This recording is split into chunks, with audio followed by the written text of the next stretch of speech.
प्रवक्ता ने कहा वो उसकी अपनी राय है जिसकी पुष्टि नेशन न्यूज इंडिया नहीं करता। धन्यवाद। रेलवे मेंस यूनियन के अध्यक्ष SK त्यागी जी, जो लगातार रेलवे के कर्मचारियों की आवाज को बुलंद किए हुए हैं और उनकी समस्याओं को गंभीरता दिखाते हुए उनकी समस्याओं को लगातार हल करवाने का और करने का भी प्रयास लगातार करते हैं। रेलवे के बहुत सारे कर्मचारियों की समस्याओं को उन्हें सरकार से भिड़ करके दूर कराया है और रेलवे कर्मचारियों के लिए दिन रात हमेशा खड़े रहते हैं ताकि कर्मचारियों को उनका हक दिलाया जा सके, उनकी समस्याओं से उनको निजात दिलाया जा सके। इसी को लेकर के अब चुनाव भी नज़दीक हैं तो SK त्यागी जी लगातार अभी भी उसी शिद्दत से रेलवे कर्मचारियों की सेवा कर रहे हैं। हाल ही में उन्होंने मीडिया से बात करते हुए अपने विचार कुछ रखे। आइए सुनते हैं उनके ताजा तरीन विचार। आज हम भारत की राजधानी दिल्ली के अंदर हम बात कर रहे हैं NRMU के ऑफिस से। बात एक बहुत अजीब है और बात अजीब नहीं, पूरी जिंदगी चुनाव चुनाव चुनाव। और जब हम चुनाव कोई विवेक से करते हैं तो उसमें हम संयम बरत के हम चुनाव करते हैं तो उसमें हम कुछ पा जाते हैं। अंजाम आडंबर को देख के अगर हम चुनाव करते हैं तो उसमें हमें धोखा खाना पड़ता है। उसी तरीके से अब ट्रेड यूनियनों का एक चुनाव भी वर्ष चल दिया है और नॉमिनेशन भी कुछ संस्थाओं ने कर दिए हैं और इसी संदर्भ में हमारे साथ में बात करने के लिए तैयार हैं जिन्होंने बड़े पैमाने पर रेलवे कर्मचारियों का सेवा की है और रेलवे कर्मचारियों के साथ कंधे से कंधा लगाकर उनके हर काम को करने का प्रयत्न किया है और आज इतने बड़े मुकाम पर हैं। हमारे बीच में SK Tyagi ji, central president NRMU। Sir, आपका हार्दिक स्वागत है। बहुत धन्यवाद। सर, जिस तरीके से अब चुनाव का जो दौर चल दिया है और आप भी बड़ी तैयारी में चुनाव के साथ लगे हुए हैं, तो क्या तैयारी है चुनाव की? और सर, आप तो इतने बड़े मुकाम पर है तो ये चुनाव लड़ने की क्या जरूरत पड़ी sir? Northern railway men's union जिसका मैं अध्यक्ष हूँ और ऑल इंडिया रेलवे फेडरेशन जिसका मैं सहायक महामंत्री हूँ और आदरणीय बड़े भाई शिव गोपाल मिश्रा जिसके महामंत्री हैं, दोनों के ARF और NRMU के।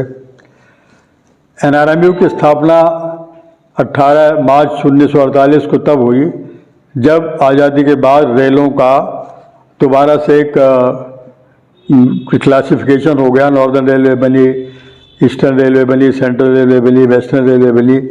इस तरीके से 9 जोन उस समय बने थे। उससे पहले अलग रूप में इंडियन रेलवे के डिफरेंट हिस्से थे। जब वो दोबारा से रिऑर्गेनाइज करके बनाए गए तो नॉर्दर्न रेलवे बनी और उसी के ठीक बाद 18 मार्च 1948 को हमारी नॉर्दर्न रेलवे मेंस यूनियन की स्थापना हुई, इसका रजिस्ट्रेशन हो गया।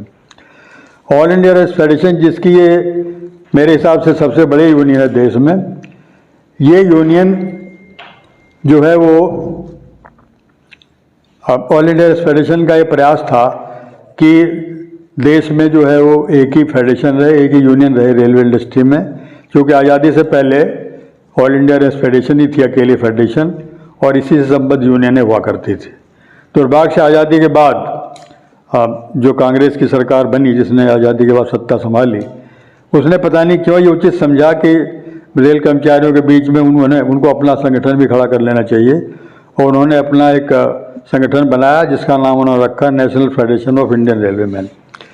हमारे ARF के अध्यक्ष तत्कालीन अध्यक्ष थे लोकनायक जयप्रकाश नारायण। उन्होंने कोशिश की कि ये जो आपस में बंटवारा है रेल कर्मचारियों के संगठनों का ये ना हो और इन्होंने कोई त्याग करते हुए भी NFIR में अपने आप को मर्ज करने का काम किया। ये बात 2-3 साल तक चली लेकिन उस संगठन ने कुछ ईमानदारी के साथ इस धर्म को नहीं निभाया और मजबूरन फिर ARF को अलग हो जाना पड़ा। बहरहाल मैं आपसे ये बताना चाहता हूँ कि जहाँ तक चुनाव का सवाल है, ऑल इंडिया रेलवे फेडरेशन जिससे नॉर्दर्न रेलवे मेंस यूनियन जिसकी संबद्ध यूनियन है, वो हमेशा से इस बात की मांग करती रही रेल प्रशासन से, रेल मंत्रालय से, कि रेल कर्मचारी जिस संगठन को चाहें उसी को मान्यता मिलनी चाहिए और उसी के साथ जो है कर्मचारियों की समस्याओं पर वार्तालाप होना चाहिए। दुर्भाग्य से ये नहीं हो पाया और 2002 में एक ऐसी परिस्थिति आई जब हम माननीय स्वर्गीय अटल बिहारी वाजपेयी जी देश के प्रधानमंत्री थे। उन्होंने एक पता नहीं किस दबाव में प्रयास किया कि उनकी जो पार्टी है भारतीय जनता पार्टी, उससे संबद्ध यूनियन ने भी रेल में उनको भी जो है वो रिकॉग्निशन मिल जाए, उनको भी मान्यता मिल जाए, और एक पत्र जो है रेल मंत्रालय ने जारी कर दिया। इस पर हमारे लोगों ने कोर्ट का सहारा लिया और माननीय दिल्ली हाई कोर्ट ने और माननीय चेन्नई हाई कोर्ट ने उस मामले को स्टे कर दिया कि नहीं भाई, आप बिना चुनाव के किसी भी और नए संगठन को मान्यता नहीं दे सकते। उसके बाद रेल मंत्रालय उस मामले को सुप्रीम कोर्ट तक ले गया, लेकिन सुप्रीम कोर्ट ने भी कहा कि नहीं, बिना चुनाव के आप नहीं कराएंगे, और चेन्नई हाई कोर्ट ने एक डायरेक्शन दे दिया था कि आप चुनाव कराइए और उसी के आधार पर मान्यता दीजिए। इस फैसले के बाद पहली बार रेलवे के इतिहास में अब नवंबर 2007 को चुनाव हुए।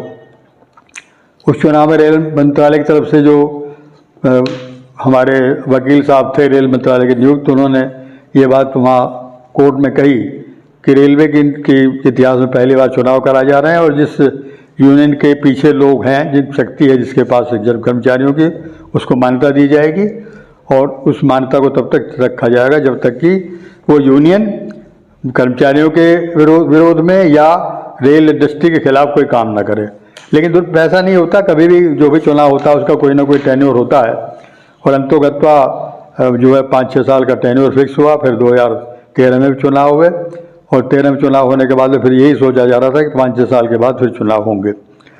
लेकिन कुछ जो वर्तमान सरकार है उसकी कुछ नीयत में कुछ मुझे लगता है कि दिक्कत थी। वो चाहते थे कि जो उनकी संबद्ध यूनियन है वो भी किसी तरह के चुनाव जीत जाए।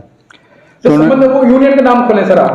वो यूनियन थी भारतीय रेलवे मजदूर संघ, पूरे रेलवे के ऊपर, और यहाँ पर उसका नाम उत्तर रेलवे उसका नाम है BRKU है वहाँ, उत्तर रेलवे कर्मचारी यूनियन, उत्तर रेलवे कर्मचारी यूनियन URKU, उसका नाम उत्तर रेलवे में है, उत्तरी रेलवे कर्मचारी यूनियन। उसी के लिए जो हमारे पुराने श्रमिक कानून थे उन सब का एक कोडिफिकेशन कर दिया गया, 4 कोड बना दिए गए, जिसमें इंडस्ट्रियल कोड जो है वो हमारी चीज़ों को कवर करता है।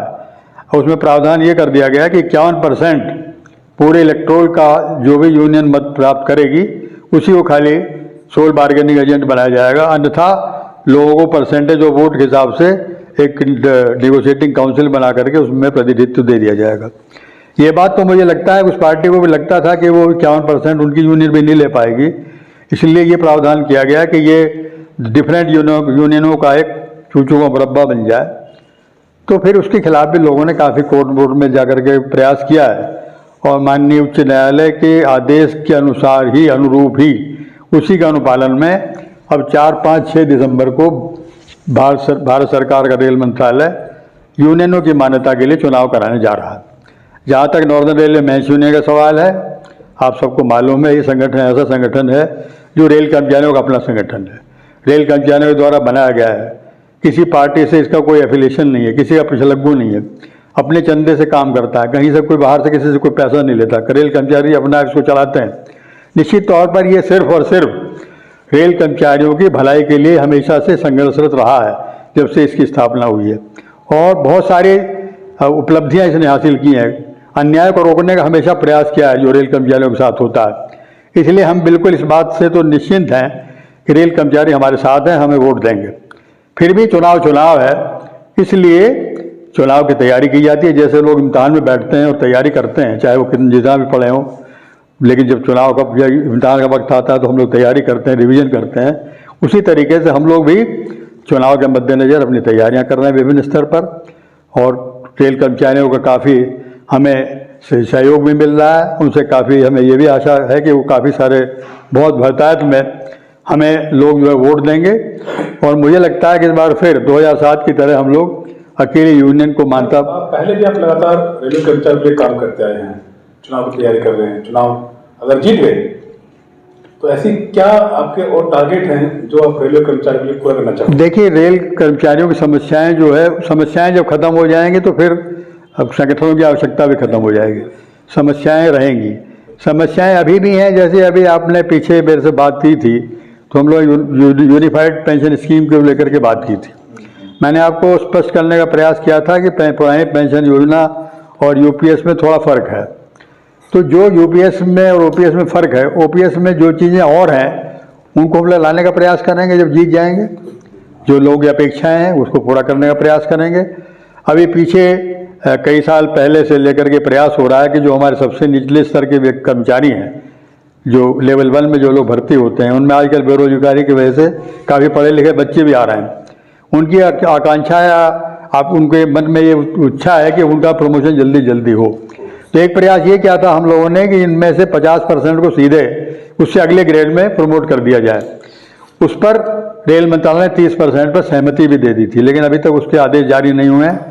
हम लोग प्रयास करेंगे जीतने के बाद वो आदेश जारी हो जाए ताकि लोगों को उसका फायदा मिल जाए। मतलब कर्मचारियों के लिए लड़ाई अभी बाकी है।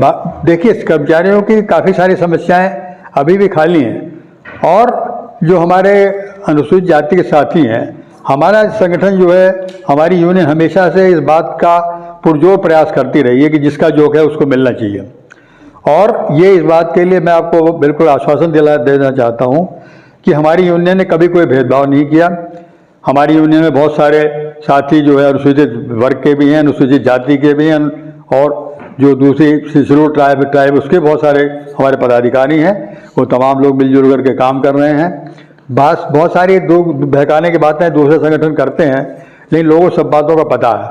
हमारे सभी लोगों के बीच में रहते हैं, रेल कर्मचारियों के बीच में रहते हैं और सबको पता है कि हमारा संगठन कैसे काम कर रहा है। तो जो भी समस्याएं हैं उनको हम लोग हल करने का काम करेंगे। हमने 23 तारीख को अपनी यूनियन का नामांकन भरने का प्रोग्राम बनाया है।